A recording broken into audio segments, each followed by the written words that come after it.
Assalamualaikum warahmatullahi wabarakatuh. Perkenalkan, saya Novisela Pratiwi, NIM 200-10177 dari kelas C. Yang pada kesempatan kali ini saya akan memaparkan materi mengenai psikologi komunikasi dan psikologi pesan. Sebelumnya saya berterima kasih kepada dosen pengampu mata kuliah psikologi komunikasi dan psikologi pesan, Ibu Eni Rohyati, atas kesempatan yang telah diberikan.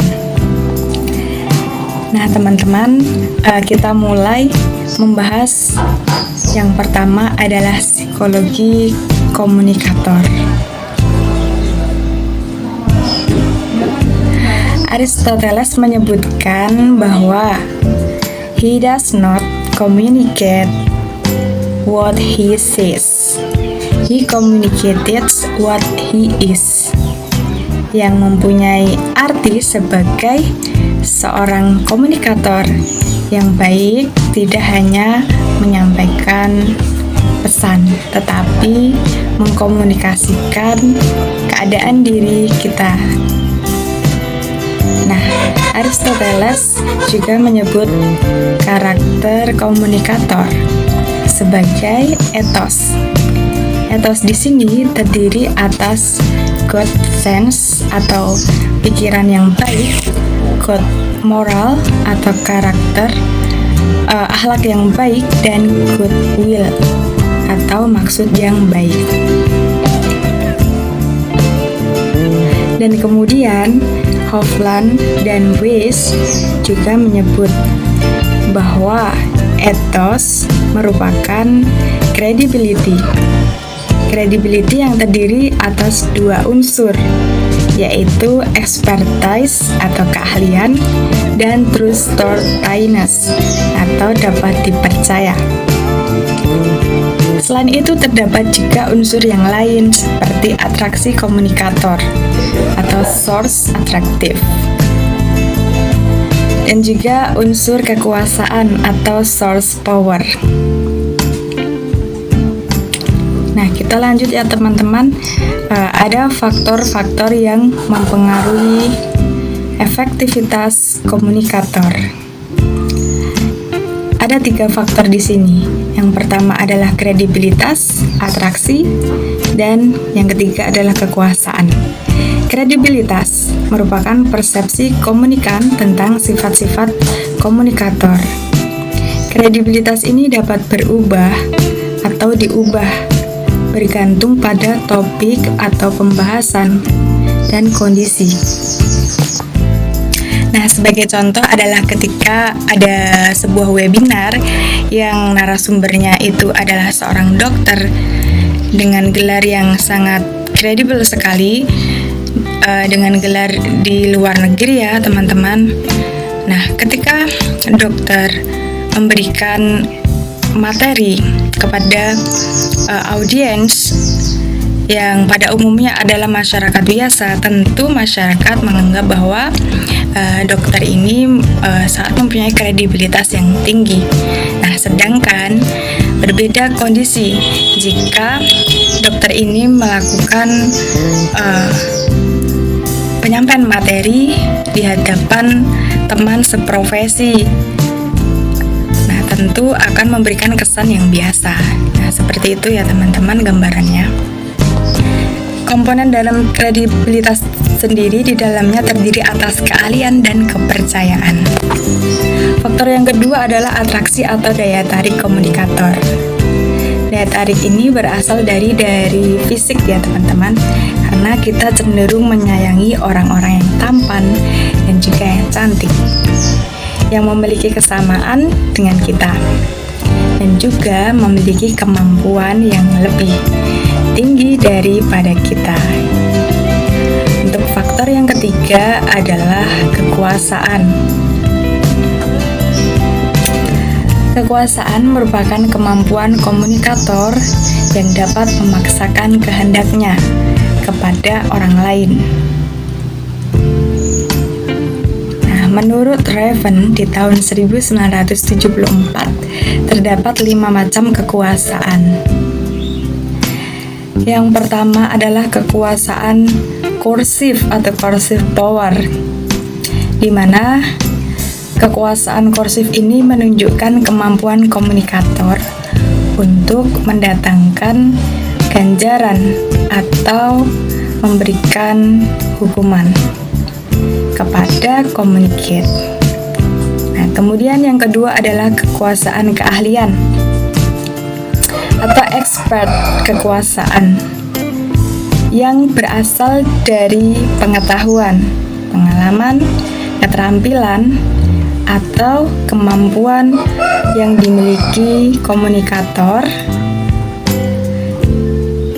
dalam menyampaikan informasi kepada audiens. Kemudian ada kekuasaan informasi atau informational power. Kekuasaan ini berasal dari isi komunikasi tertentu atau pengetahuan baru yang dimiliki oleh komunikator. Nah, ada juga kekuasaan rujukan atau reference power. Di sini komunikat menjadikan komunikator sebagai kerangka rujukan untuk menilai dirinya. Nah, kekuasaan legal atau legitimate power. Kekuasaan ini berasal dari seperangkat aturan atau norma yang menyebabkan komunikator berwenang untuk melakukan suatu tindakan.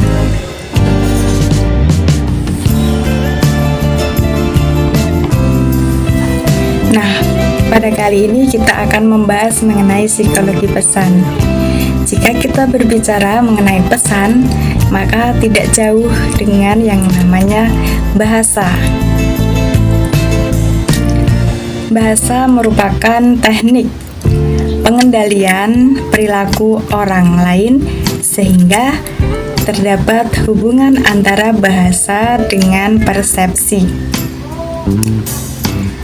Nah, apabila pesan yang disampaikan oleh komunikator diterima dengan komunikan dan mendapat feedback, maka tujuan dari komunikasi tersebut adalah berhasil.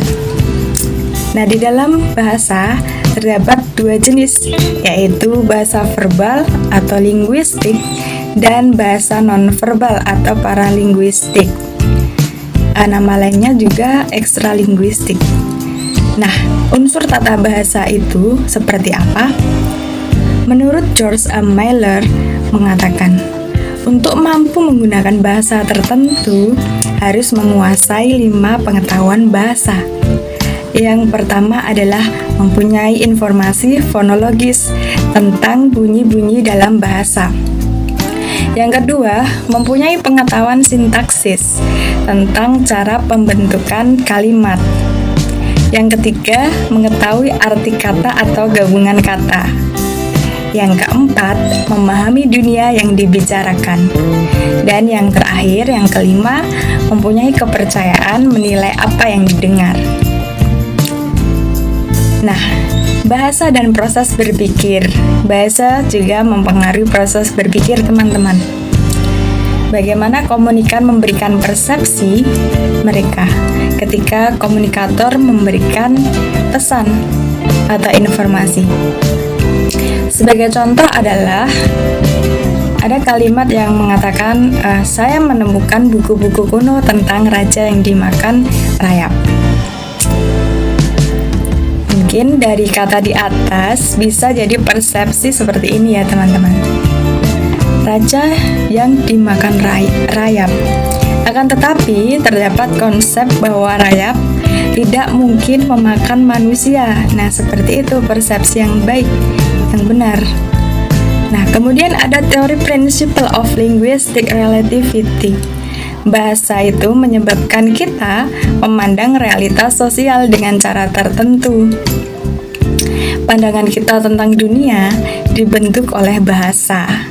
Dengan bahasa kita mengkomunikasikan pemikiran kita pada orang lain dan menerima pemikiran orang lain. Kemudian kita akan membahas mengenai kata-kata dan makna. Yang pertama, kata tidak memiliki makna, sehingga manusia yang memberikan makna terhadap kata. Proses pemberian makna atau reference proses terjadi ketika kita menghubungkan lambang dengan yang ditunjukkan lambang, atau bisa disebut sebagai rujukan atau reference. Satu lambang dapat menunjukkan banyak rujukan.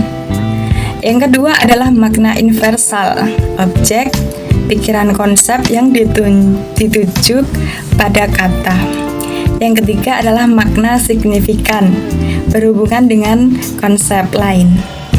Yang keempat adalah makna intensional, memakai lambang apabila kita ingin menjadi seorang komunikator yang baik, maka kita harus memahami audiens.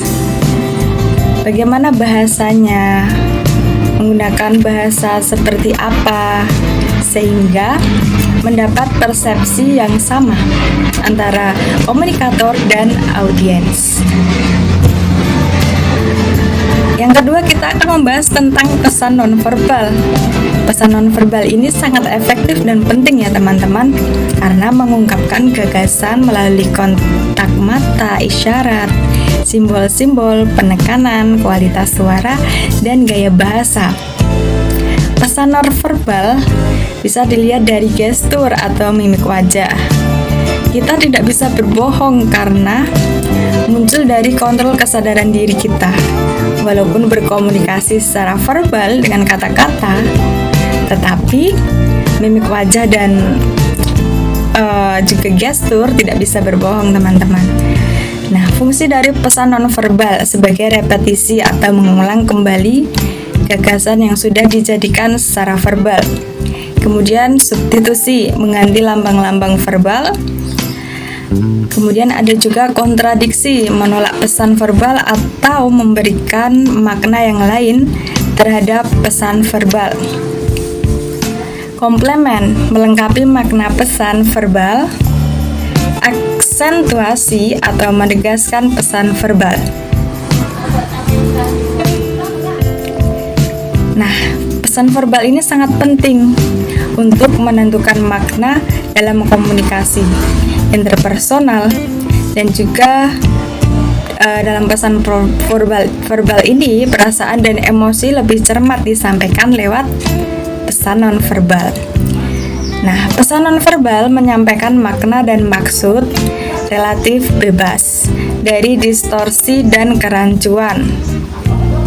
Pesan nonverbal memiliki fungsi metakomunikatif atau memberikan informasi tambahan yang memperjelas maksud dan makna pesan. Nah, lebih efisien daripada pesan verbal. Menurut Alan Monroe di tahun 1930 mengatakan bahwa terdapat 5 langkah dalam penyusunan pesan. Yang pertama adalah attention atau perhatian, yang kedua adalah need atau kebutuhan, yang ketiga adalah stratification atau pemuasan, yang keempat adalah visualization atau visualisasi, dan yang kelima adalah action. Jadi, apabila kita ingin mempengaruhi orang lain, maka hal pertama kali yang dilakukan adalah merebut perhatiannya. Kemudian kita bisa membangkitkan kebutuhannya dengan memberi petunjuk bagaimana cara memuaskan kebutuhan itu. Nah, gambarkan dalam pikirannya keuntungan dan kerugian apa yang akan diperoleh bila menerapkan atau tidak menerapkan pendapat kita. Dan kemudian yang terakhir adalah mendorong dia untuk melakukan action. Selanjutnya kita akan membahas mengenai imbauan pesan atau pesan Abels. Cara mendorong agar orang lain mengikuti apa yang kita inginkan. Menggunakan imbauan rasional, artinya meyakinkan orang lain dengan pendekatan logis atau penyajian bukti-bukti. Kemudian juga bisa menggunakan imbauan emosional atau menggunakan persyaratan-persyaratan atau bahasa yang menyentuh emosi. menyentuh emosi komunikat di sini ya teman-teman. Nah, himbauan takut menggunakan pesan yang mencemaskan, mengancam, atau meresahkan. Himbauan ganjaran. Himbauan ganjaran ini menggunakan rujukan yang menjanjikan komunikat, sesuatu yang mereka perlukan atau yang menjanjikan. Sesuatu yang mereka perlukan atau yang mereka inginkan. Kemudian juga bisa menggunakan imbauan motivasional, menggunakan imbauan motif atau motif apples yang menyentuh kondisi intern dalam diri manusia.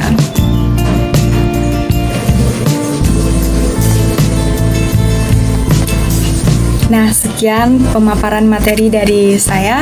Apabila terdapat beberapa kekurangan, saya mohon maaf. Terima kasih. Wassalamualaikum warahmatullahi wabarakatuh.